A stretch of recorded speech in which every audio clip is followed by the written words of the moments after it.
And اس کے علاوہ جو ہے وہ سبق بھیجا ہے، رول نمبر 2 نے بھی بھیجا ہے، اور اس کے علاوہ تقریباً میرے خیال میں ایک طالبہ کے علاوہ سب نے بھیجا ہے، ایک کے علاوہ یہ جو اہلیہ اسلم ہے، میرے خیال میں آپ نے شاید نہیں بھیجا، باقی سب نے بھیجا السلام ہے۔ علیکم جی، میں نے مجھے پتہ ہی نہیں لگا، اصل میں اٹینڈ نہیں کر سکی تھی، تو اس کو میں پتہ کر کے تو پھر بھیج دوں گی انشاءاللہ۔ کیا کرنا تھا اس کو؟ تو ضرور اقرار کر کے نا جی آپ نے اس متمکن کی ریکارڈنگ بھیجنی ہے، ٹھیک ہے؟ ٹھیک ہے یعنی جی بسم اللہ الرحمن الرحیم، ہمارا جو نیا سبق ہے وہ ہے ہماری جو نئی فصل ہے نا جی، وہ اسم معرب کے حوالے سے، ٹھیک ہے جی؟ ریکارڈنگ آپ سب کی میں سنوں گا، میں بتا دوں گا آپ میں سے ہر ایک، یاد رکھیں۔ میں نے آپ سے عرض کیا تھا کہ معرب ایک عام چیز ہے، اس میں معرب ایک خاص چیز ہے۔ معرب فعل بھی ہو سکتا ہے، اسم بھی ہو سکتا ہے، جبکہ اسم معرب جو ہوتا ہے وہ صرف اسم ہوتا ہے، اسم معرب۔ میں نے آپ سے یہ بھی عرض کیا تھا کہ اسم معرب جو ہے وہ اسم متمکن کا دوسرا نام ہے، اسم معرب اسم متمکن کا دوسرا نام ہے، یہ بات یاد رکھیں۔ اسم معرب اسم متمکن کا دوسرا نام، اسم متمکن وہی چیز ہے جس کی تعریف اور اقسام آپ نے یاد کر کے مجھے بھیجے، ٹھیک ہے؟ اب اس اسم معرب کی اپنے گھر میں دو قسمیں ہیں، اسم معرب کی اپنی گھر میں دو قسمیں، یا تو یہ منصرف ہوگا یا غیر منصرف ہوگا، یا یہ منصرف ہوگا یا غیر منصرف ہوگا۔ یاد رکھیں، منصرف اور غیر منصرف دونوں کی تعریفیں میں بتاؤں گا، دونوں کے حکم بھی بتاؤں گا، حکم، ٹھیک ہے؟ تعریف بھی حکم بھی، لیکن جب تک آپ اس میں اسباب منع صرف نہیں پہچانیں گے تب تک آپ کے لیے منصرف اور غیر منصرف کی پہچان مشکل ہو جائے گی۔ آپ سب سے پہلے منصرف کی تعریف اور حکم دیکھیں، پھر غیر منصرف کی تعریف اور حکم دیکھیں، پھر ہم اس کے بعد مزید آگے پڑھیں۔ منصرف کی تعریف، منصرف ہر اس اسم کو کہتے ہیں جس بے اسباب منع صرف کے دو اسباب میں سے کوئی سبب یا ایک ایسا سبب جو دو کے قائم مقام ہو نہ پایا جائے۔ دوبارہ، منصرف کی تعریف، منصرف ہر اس اسم کو کہتے ہیں جس میں اسباب منع صرف کے 9 اسباب میں سے کوئی دو سبب یا ایک ایسا سبب جو دو کے قائم مقام ہو نہ پایا جائے، نہ پایا جائے، یہ منصرف ہوتا ہے، ٹھیک ہے؟ مثلا زید منصرف ہے، کتاب منصرف۔ آپ آسانی کے لیے کہہ لیجئے کہ 95% جو اسم ہوتا ہے وہ منصرف ہوتا ہے، 95% جو آپ کو اسم کے الفاظ ملیں گے وہ منصرف ہوں، ٹھیک ہے جی؟ منصرف کا حکم کیا ہے جی؟ منصرف کا حکم یہ ہے کہ یہاں کوئی پابندی نہیں ہے، حرکات ثلاثہ یعنی ضمہ، فتح، کسرہ اور تنوین سب اس پر داخل ہو سکتے ہیں۔ منصرف کا حکم یہ ہے کہ اس میں کوئی پابندی نہیں، حرکات ثلاثہ، ضمہ، فتح، کسرہ اور تنوین سب اس کے اوپر داخل ہو سکتے ہیں۔ جیسے جاءنی زیدن دیکھیں ضمہ داخل ہوا ہے، رأیت زیدن فتح داخل ہوا ہے، مررت بزیدن کسرہ داخل ہوا ہے۔ اس کے اندر اسباب منع صرف کے 9 اسباب میں سے کوئی ایک ایسا سبب جو کوئی دو سبب یا ایک ایسا سبب جو دو کے قائم مقام ہو نہ پائے، ٹھیک ہے جی؟ اچھا جی، اب آپ غیر منصرف کی تعریف، اس کا حکم اور تعریف تو آپ نے دیکھ لیا، غیر منصرف کو بھی دیکھ۔ غیر منصرف کی تعریف یہ ہے کہ جس کے اندر اسباب منع صرف کے 9 اسباب میں سے دو سبب پائے جائے یا ایک ایسا سبب پائے جائے جو دو کے قائم مقام، جس کے اندر اسباب منع صرف کے 9 اسباب میں سے کوئی دو سبب پائے جائے یا ایک ایسا سبب پایا جائے جو دو کے قائم مقام، جس کے اندر اسباب منع صرف کے 9 اسباب میں سے کوئی دو سبب پائے جائے یا ایک ایسا سبب پایا جائے جو دو کے قائم مقام۔ صرف اس میں پائے جائے نہ پائے جائے کا فرق ہے، بس منصرف میں نہ پائے جائے اور غیر منصرف میں پائے جائے۔ اب مسئلہ یہ ہے کہ آخر یہ جو 9 اسباب ہے منع صرف کی، یہ کیا بلا ہے؟ اب مسئلہ یہ ہے یہ جو اسباب منع صرف کے 9 اسباب ہے، یہ آخر کیا بلا ہے؟ مسئلہ یہ ہے کہ جو اسباب منع صرف کے 9 اسباب ہے، یہ آخر کیا چیز ہے؟ اس کو جب تک نہیں پہچانیں گے تب تک آپ کے لیے منصرف اور غیر منصرف کی پہچان آپ کے لیے مشکل. میں صرف ان 9 اسبابوں کے نام بتلاتا ہوں، پھر ہم غیر منصرف کے حکم اور تفصیلات پر آئیں. ان اسباب کے نام آپ کی کتاب میں لکھے ہوئے: عدل، وصف، تانیث، معرفہ، عجمہ، جمع، ترکیب، الف نون زائدہ تان اور وزن فعل. یہ 9 اسباب ہیں. نمبر 1 عدل، نمبر 2 وصف، نمبر 3 تانیث، نمبر 4 معرفہ، نمبر 5 عجمہ، نمبر 6 جمع، نمبر 7 ترکیب، نمبر 8 الف نون زائدہ تان، نمبر 9 وزن فعل. ٹھیک ہے. اب یہ 9 اسباب کیا چیزیں؟ یہ تو میں آپ کو بتلاؤں گا، لیکن آپ اس سے پہلے غیر منصرف کا حکم بھی پڑھیں کہ اگر ہم یہ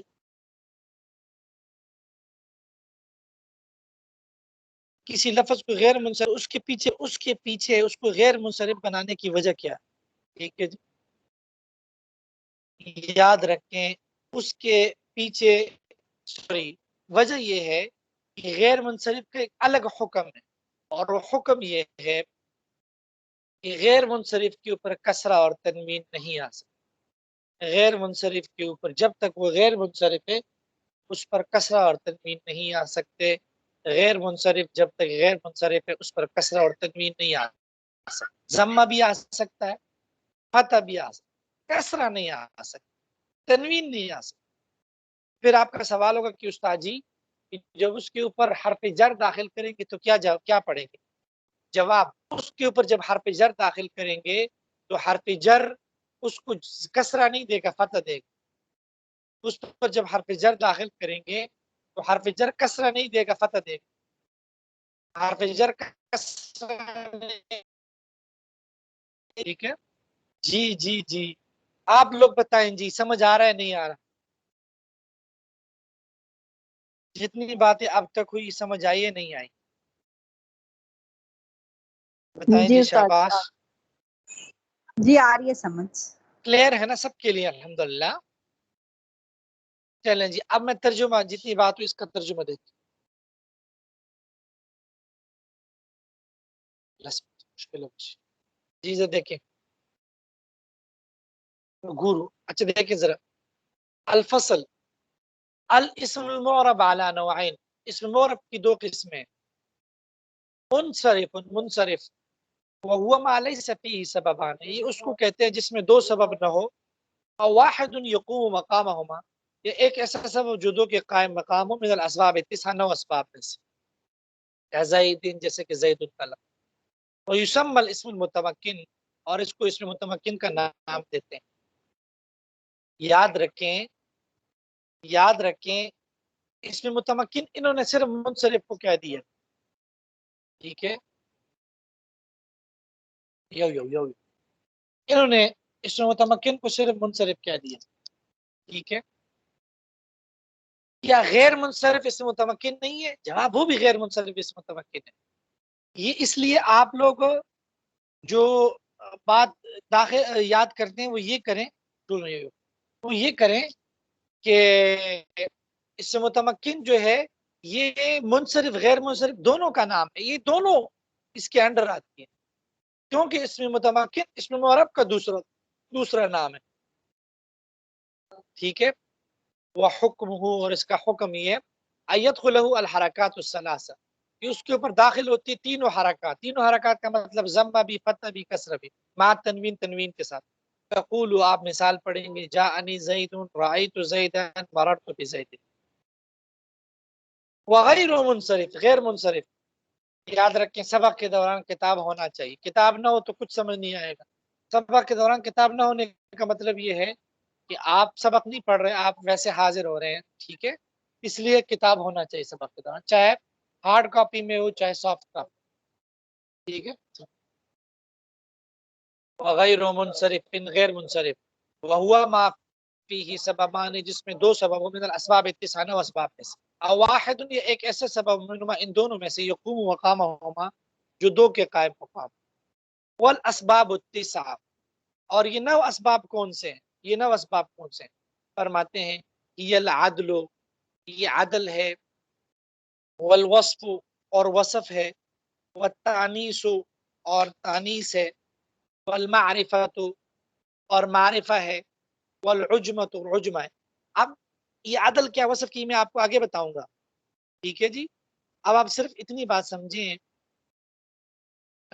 کہ یہ نام صرف دیکھیں، ٹھیک ہے جی. جی فرماتے ہیں والجمع اور جمع ہے، والترکیب اور ترکیب ہے، والالف نون زیتان الف نون زیتان ہے، اور فرماتے وہ وزن فعل اور وزن فعل، ٹھیک ہے جی. جی جی جی یہاں تک بات ہوگی. فرماتے ہیں وہ حکم غیر منصرف کا حکم کیا ہے؟ فرماتے ہیں اس کا حکم یہ ہے کہ اللہ یدخلہ کہ اس میں اس پر داخل نہیں ہوتے الکسرت کسرہ والتنوین اور تنوین. فرماتے ہیں کہ وہ یکون اور یہ غیر منصرف ہوتا ہے فی موضع الجر حالت جری میں مفتوحا مفتوح ہوتا ہے ابدا ہمیشہ، ٹھیک ہے. جی جی جی جی ٹھیک ہے. اچھا جی تو یہاں تک بات ہوگی، ٹھیک ہے. اچھا جی اب ہم آتے ہیں اس کی مثالوں کی طرف. غیر منصرف کیا ہے؟ احمد کا لفظ ہے جی، احمد عربی زبان میں احمد کا لفظ غیر منصرف، لہٰذا اب آپ دیکھیں گے اس پر ضمہ بھی داخل ہوگا فتح بھی داخل، لیکن کسرہ اس پر داخل نہیں ہوگا. مثلا آپ پڑھیں گے جاءنی احمد، احمد نہیں پڑھیں گے کیونکہ یہ غیر منصرف ہے، غیر منصرف پر تنوین نہیں ہے، احمد پڑھیں گے، ٹھیک ہے. پڑھیں گے رأیت احمد، تنوین کے ساتھ احمدن نہیں پڑھیں گے، رأیت احمد، ٹھیک ہے. حالت جری میں 2 تبدیلیاں، نہ تو کسرہ پڑھیں گے نہ تنوین پڑھیں گے. مررت بأحمد، مررت بأحمد، ٹھیک ہے. یہ بات ہو گئی جی. اچھا جی فرماتے ہیں اب ہم آتے ہیں اگلی بات کی طرف. فرماتے ہیں کہ یہ 9 اسباب، اب ہم پہچانیں گے کہ 9 اسباب کیا چیز ہے. یہ بڑا اہم سبق ہے یہ آپ کی نحو کے حوالے سے. آپ نے اسباب منصر کے 9 اسباب اولا میں پڑھے ہیں کہ نہیں پڑھے ہیں جی؟ بتلائیں جی، اولا میں پڑھے؟ ہاں جی جی پڑھے ہیں استاد جی. ہاں کچھ یاد ہے، کچھ سمجھ بھی آئے کہ نہیں؟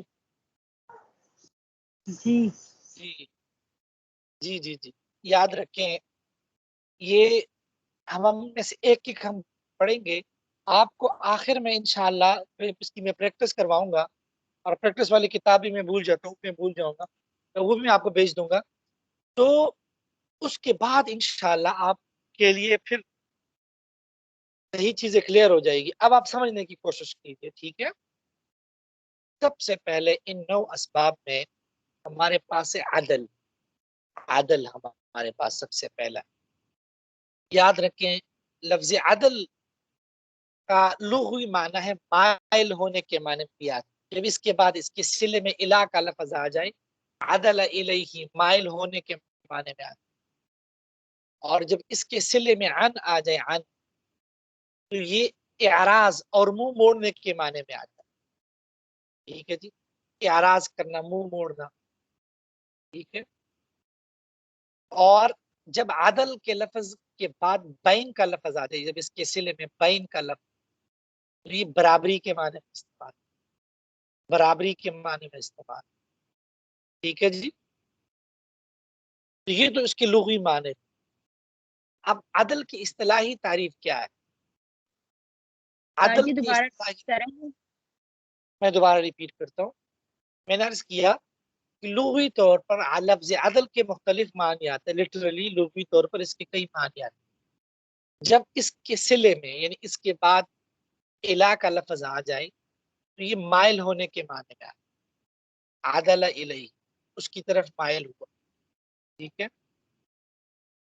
اور جب اس کے صلے میں اس کے بعد عن کا لفظ آ جائے تو یہ اعراض اور منہ موڑنے کے معنی میں آ جائے، ٹھیک ہے۔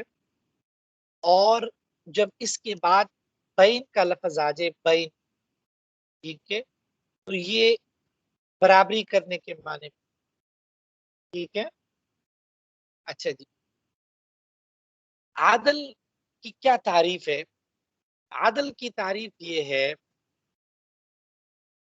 کہ کسی بھی لفظ کا اپنے اصلی صیغہ اور شکل سے نکل کر دوسری شکل اختیار کرنا، کسی بھی لفظ کا اپنے اصلی اور شکل اور صیغے سے نکل کر دوسری شکل اختیار کرنا، یہ دوسری شکل اختیار کرنا یہ کبھی حقیقتاً ہوگا اور کبھی فرضی طور پر ہوگا۔ فرضی کو تقدیری ہم کہتے ہیں، کبھی حقیقتاً شکل تبدیل ہوا ہوگا اور کبھی فرضی طور پر تبدیل ہوا۔ دوبارہ دیکھ، کسی بھی لفظ کا اپنی اصلی شکل سے نکل کر دوسرے شکل میں تبدیل ہو جانا، یہ تبدیلی کبھی حقیقتاً ہوگی یا یہ تبدیلی کبھی فرضی ہوگی۔ اس کا مطلب ہوا کہ عدل کی دو قسمیں، اس کا مطلب ہوا کہ عدل کی دو قسمیں، ایک ہے عدل تحقیقی اور ایک ہے عدل تقدیری۔ اس کا مطلب ہوا کہ عدل کی دو قسمیں ہیں، ایک ہے عدل تحقیقی اور ایک ہے عدل تقدیری، ٹھیک ہے جی۔ اب ہم عدل تحقیقی اور عدل تقدیری کو جانیں گے تو اب ہمیں عدل سمجھ آ جائے، ٹھیک ہے جی۔ جی جی جی، اب عدل تحقیقی کی کیا تعریف؟ عدل تحقیقی کی تعریف یہ ہے کہ ہر وہ اسم کہ جس کے غیر منصرف پڑھے جانے کے علاوہ اس کے کسی لفظ سے نکلنے پر کوئی اور دلیل بھی موجود، ذرا سمجھے پہ میں سمجھاؤں، ذرا سنیے۔ عدل تحقیقی کا مطلب یہ ہے کہ کسی لفظ کا غیر منصرف پڑھے جانے کے علاوہ اس کا کسی لفظ سے نکلنے پر کوئی اور دلیل بھی موجود، مثلا یعنی ایک اس کے اندر دلیل یہ ہو کہ عرب نے اس کو غیر منصرف پڑھا ہے، لیکن اس کے علاوہ ایک اور دلیل بھی ہمارے پاس ہو، کوئی ایسی ویلڈ ریزن ہو کہ عرب نے اس کو غیر منصرف کیوں پڑھا ہے، عرب کے پڑھنے کے علاوہ ہمارے پاس کوئی اور ریزن بھی، ٹھیک ہے۔